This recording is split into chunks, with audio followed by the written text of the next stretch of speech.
गुरुजी प्रणाम। प्रणाम जी। गुरुजी एक प्रश्न है, क्या जीव की मृत्यु होती है और जन्म भी होता है? अच्छा, आपका प्रश्न है क्या जीव की मृत्यु होती है, यानी कि जीव का जन्म होता है और मृत्यु और भी जीव होती की मृत्यु होती है। हाँ जी, हाँ जी। जीव यानी कि जो शरीर में है, हाँ जी, हाँ जी। इसका जन्म होता है और या नहीं, या इसकी मृत्यु होती है। हाँ, बहुत क्या अच्छा प्रश्न जीव है। की जन्म होता है या मृत्यु होती है? मैं समझ गया। चलिए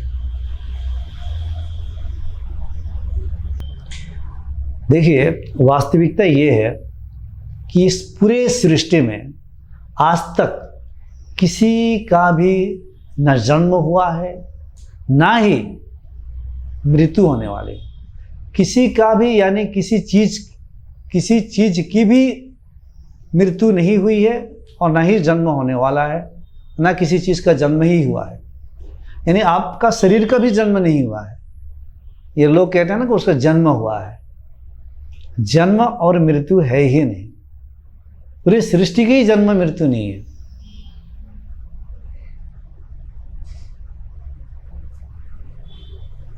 तो जीव का फिर कैसे होगा? सिर्फ प्रत्येक चीजें परिवर्तित हो जाती है।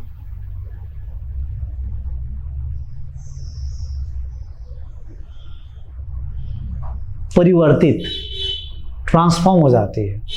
यानी ये शरीर आपकी है, अभी आपकी हम शरीर कह रहे है तो आपकी नहीं है, लेकिन पंचभूतों से आपको मिला, अभी ये मिला हुआ है, जिसमें 70 से 75% जल ही है, अग्नि है, वायु है, फिर आपका पृथ्वी तत्व है, आकाश तत्व तो हर जगह है।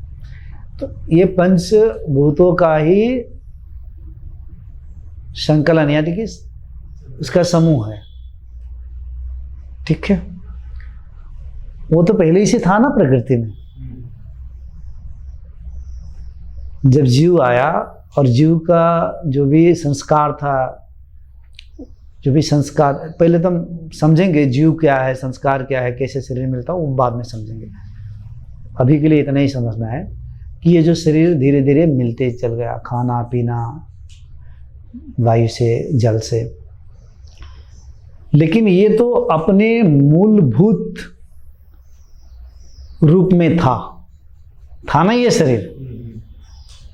हाँ, मूलभूत रूप में था, ये मूलभूत रूप में था, लेकिन इसका ढांचा बदल गया, अब एक शरीर में परिवर्तित हो गया है। ठीक है जी। अब ये शरीर की जब मृत्यु हम कहते हैं, यानी कि इसकी डिजोल्यूशन हो गई। शरीर की डिजोल्यूशन जैसे ही होगी, जैसे प्राणवायु निकल जाएगा, फिर जीव निकल जाएगा, तो अपने मूल स्वरूप में यह शरीर भी अपने कारण स्वरूप में, जैसे कहते हैं ना स्थूल जगत, सूक्ष्म जगत, कारण जगत, यानी कि स्थूल प्रकृति जो हमें आंखों से दिख रही है, हम छूते हैं, स्पर्श कर रहे हैं, ये स्थूल प्रकृति। सूक्ष्म जो प्रकृति हमें जो दिख नहीं रही है, ऊर्जाओं के स्तर पे है। और कारण जो प्रकृति है, सत्य रजस तमस की अव्यक्त स्थिति, सौम्य स्थिति जो होती है, वो स्थिति है अव्यक्त प्रकृति। सत्य रजस तमस की अव्यक्त अवस्था को हम कारण शरीर कह देते हैं। तो ये अपने मूल स्वरूप में शरीर परिवर्तित होकर चला गया, जो स्थूल से सूक्ष्म से फिर अपने कारण में, लेकिन है वहां पर भी, खत्म नहीं हुआ है, मृत्यु नहीं हुई है। मृत्यु हो जाता तो फिर आता कैसे? बस ट्रांसफॉर्म हो गया एक रूप से दूसरे रूप में। तो इसी प्रकार से प्रत्येक चीज ट्रांसफॉर्म हो रहा है। बस लोगों को रोने धोने का कारण सिर्फ माया है। मतलब माया का मतलब अज्ञानता, अज्ञानता का मतलब इग्नोरेंस, अहंकार। कोई मरता ही नहीं है। तो इसी प्रकार से जीव भी नहीं मरता है।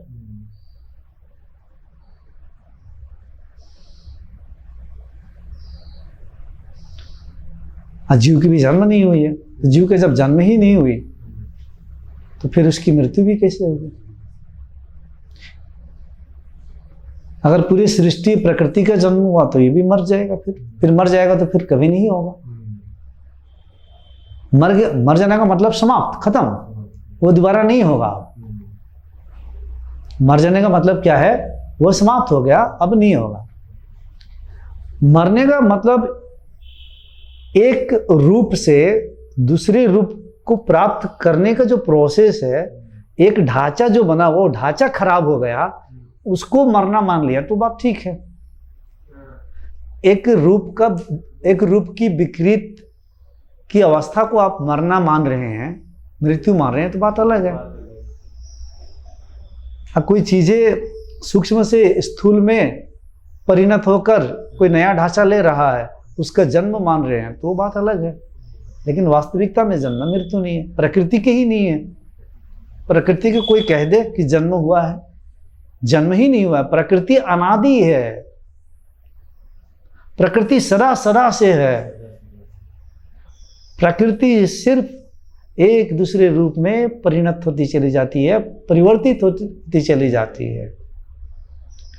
जब प्रकृति साम्य अवस्था में रहती है तो उसी साम्य अवस्था की यूनियन को कहा गया है आदि शक्ति देवी मार्ग में। अगर देवी पुराण पढ़ोगे, भगवती के बारे में पढ़ोगे, मैं जो बता रहा हूं ये तत्व दृष्टि है, तत्व ज्ञान है, ये सबके समझ का बस में नहीं है। एक किसके समझ के बस में है? जो जीव, जो साधक सारे तीर्थ यात्रा कर लेते हैं, पूजा पाठ कर लेते हैं, सारे शास्त्रों का अध्ययन कर लेते हैं, थक जाते हैं, अंत में कई जन्म बीत जाते हैं, तो अंदर से एक भाव उत्पन्न होता है कि मैं एक सतगुरु के तलाश में निकलूं। घर द्वार छोड़कर जंगल झाड़ पहाड़ पर्वत में सतगुरु के तलाश में जो निकलते हैं, तो कभी कभी तो पूरे जीवन तलाश में ही पार हो जाता है। कई पाखंडी गुरु भी मिल जाते हैं, वैसे ही चला गया। तो ऐसे योगियों के लिए, ऐसे साधकों के लिए जो एक जन्म तो तलाशने में ही चला गया, दूसरे जन्म में सतगुरु उसको ज़्यादा तलाशना नहीं पड़ता है, ऐसे ही मिल जाता है, उसको ऐसे ही मिल जाता है। क्योंकि प्रकृति में हर चीज़ बैलेंसिंग होती है। पहले आपने बहुत तलाश लिया है ना, इस जन्म में तलाशने की ज़्यादा जरूरत नहीं है, तो तलाशना पड़ता है कि सदगुरु मिलेगा। लेकिन कब? क्योंकि बिना सदगुरु का किसी को आत्मबोध हो ही नहीं सकता है, सत्य तक पहुंच ही नहीं सकता है, तो तलाशता है। उसके आगे उसका फिर समय निकालता है, समय निकालकर किसी स्थान पर सदगुरु के पास फिर रहता है, समझता है, प्रश्न उत्तर करता है, फिर श्रद्धा भक्ति पूरी निष्ठा भाव से सदगुरु के पद चिन्हों पर चलता है, जो सदगुरु बताता है उसका अनुकरण करता है, ज्ञान का अर्जन करता है, तब धीरे धीरे चलता है। तब सदगुरु अगर वह ब्रह्म के साक्षात्कारी है तो वह एक दिन उसको साक्षात्कार करवा देता है। समझ रहे हो? ये सिलसिला इस तरीके से चलते हैं। ऐसा नहीं कि तुरंत चुटकी बजाए और सब कुछ हो जाए। साइंस में बोलते हैं एनर्जी कैन ट्रांसफर होती है। हाँ, साइंस में कहा जाता है एनर्जी इज नेवर क्रिएटेड, और energy is neither created nor destroyed, it can only be transformed. ना क्रिएट किया जा सकता है, ना डिस्ट्रॉय किया जा सकता है, सिर्फ ट्रांसफॉर्म हो सकता है। आप एक बार सोचो, अगर कोई कहेगा कि प्रकृति की जन्म हुई है तो कोई प्रश्न पूछेगा ना, फिर तो प्रकृति पहले कहाँ थी? ये वस्तु यहाँ पर है, ये कहीं दुकान में था, अभी यहाँ पर है, तो दुकान से यहाँ पर आया है, तो प्रकृति कहाँ थी जन्म से पहले? प्रकृति अपने सुसुप्ति अवस्था में, अव्यक्त अवस्था में सूक्ष्म रूप में सदा विद्यमान है। तो उसी साम्य अवस्था को भी आदि शक्ति कहा जाता है। और साम्य अवस्था जैसे ही बिगड़ता है तो प्रकृति अपने साम्य अवस्था की विकृति से प्रकृति विषमता को प्राप्त होती है। और विषमता में 3 ऊर्जाएं जो है सत्य रजस तमस, यानी ब्रह्मा विष्णु महेश, इसकी हलचल से इनका जन्म कहा जाता है। लेकिन वो भी विद्वान ही है, इनका भी जन्म मृत्यु नहीं है, ये अपने रूप में आते हैं। और इनके अर्धांगिनी स्त्री शक्ति भी रूप में आती है। इसीलिए ब्रह्मा कभी पत्नी को सरस्वती दिखाया जाता है, महेश का भी दिखाया जाता है पार्वती को, और इधर विष्णु को लक्ष्मी दिखाया जाता है। ये ऊर्जाएं हैं और वहां से सृष्टि निर्माण शुरू होता है। आप कितने शास्त्रों में मिलेगा कि आदि शक्ति से ही ब्रह्मा विष्णु महेश का जन्म हुआ है। कई पुराणों में कुछ मिलता है। मैं तत्व दृष्टि से समझाने का प्रयास कर रहा हूँ। ठीक है, आप ये मत बोलना कि एक पुराण में लिखा है, शिव पुराण में, कि शिव से ही ब्रह्मा और विष्णु प्रकट हुए। फिर आप विष्णु पुराण पढ़ेंगे तो फिर विष्णु पुराण में मिल जाएगा कि विष्णु से ही ब्रह्मा विष्णु प्रकट हुए। देवी पुराण में मिल गया कि देवी से ही, आदिशक्ति से ही सब प्रकट हुए। मूल बात है कि मूल जो स्वरूप है, जो मूल जो तत्व है, जो परम तत्व है, जो ब्रह्म का तत्व है, वो एक ही है। अलग अलग समय पे अलग अलग लोगों ने जब आया, उनकी ऑब्जर्वेशन अलग अलग रही, समय काल देश अलग अलग रहा, तो अलग अलग शास्त्रों का रचना हो गई। लेकिन ये सारे मनुष्य ने रचना की।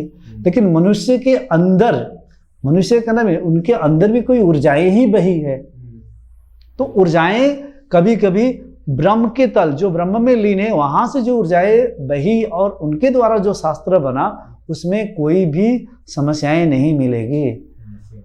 कुछ लोगों ने कुंडलिनी जागृत हुई और पूरी तरह से अहंकार मिटा नहीं, तो वो अपने तल पे ही शास्त्र बना दिए। अलग अलग तल पे, जिसने जिस तल पे समझा, ऑब्जर्वेशन किया, उपलब्धि हुई, दर्शन, फिलोसफी मतलब जिस दर्शन देखा, जिसने जिस तल पे देखा उसी तल पे शास्त्र बना दिया। ठीक है जी, तो इस प्रकार से बन गया। लेकिन मूल क्या है, केंद्र क्या है? ब्रह्म। क्योंकि बिना ब्रह्म को जाने किसी का भी दुखों का निवारण नहीं है। जो ब्रह्म यानी सत्य को जानेगा, तभी ही वो पूरी तरह से दुखों से निवृत्त हो सकता है। बाकी उपाय ही नहीं है, कोई उपाय नहीं। तो किसी की जन्म मृत्यु नहीं है, ना ब्रह्म का ना ही प्रकृति का। प्रकृति भी अनादि है। कोई कहता है कि ब्रह्म की इच्छा हुई, ईश्वर की इच्छा हुआ, परमात्मा की स्मृति हुई तो सृष्टि का निर्माण हुआ। अरे परमात्मा के अंदर ही चाहत है, परमात्मा के अंदर ही इच्छा है, तो फिर परमात्मा को पाकर क्या फायदा है? आपको उस व्यक्ति यानी उस तत्व को पाना है जो तत्व निर्गुण है, कोई गुण नहीं है, कोई इच्छा नहीं है, यानी कोई विकार नहीं है, कोई विकार नहीं है। जिसके अंदर विकार है उससे अगर आप दोस्ती करोगे तो वो आपका शोषण करेगा ही। कोई इस पृथ्वी पे कोई व्यक्ति मुझे दिखा दो कि वो आपका शोषण नहीं करेगा। एक परम सतगुरु होता है जो विकार रहित हो जाता है। जब विकार रहित हो जाता है वही आपका शोषण नहीं करेगा, क्योंकि परमात्मा विकार रहित है, अविकारी कहा गया है। प्रकृति विकारवान है, प्रकृति में विकार है। तो प्रकृति से जो कुछ भी बनता है, बिगड़ता है, वो सब में विकार है। विकार यानी कि राग, द्वेष, गुण, अच्छा गुण, बुरा गुण, जितने देवी देवता हम कहते हैं ये सब प्रकृति में है, प्रकृति की ऊर्जाएं हैं, सब विकारवान है। सिर्फ ब्रह्म ही विकार रहित है। तो ये विकारवान भी एक दूसरे में परिणित हो रहे हैं, ट्रांसफॉर्म हो रहे हैं। ब्रह्म जो है स्थिर है, सर्वव्यापक है, अविकारी है, सदा एक जैसा है, अकल्पनीय है, निरंजना है। निरंजना मतलब राग द्वेष रहित अवस्था, शून्य है, महाशून्य कहता हूं मैं। अबदलाव है, वो कभी बदलता नहीं है।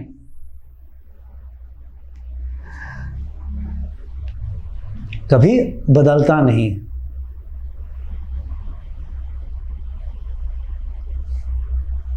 यहीं पे इतने ही बोलूंगा।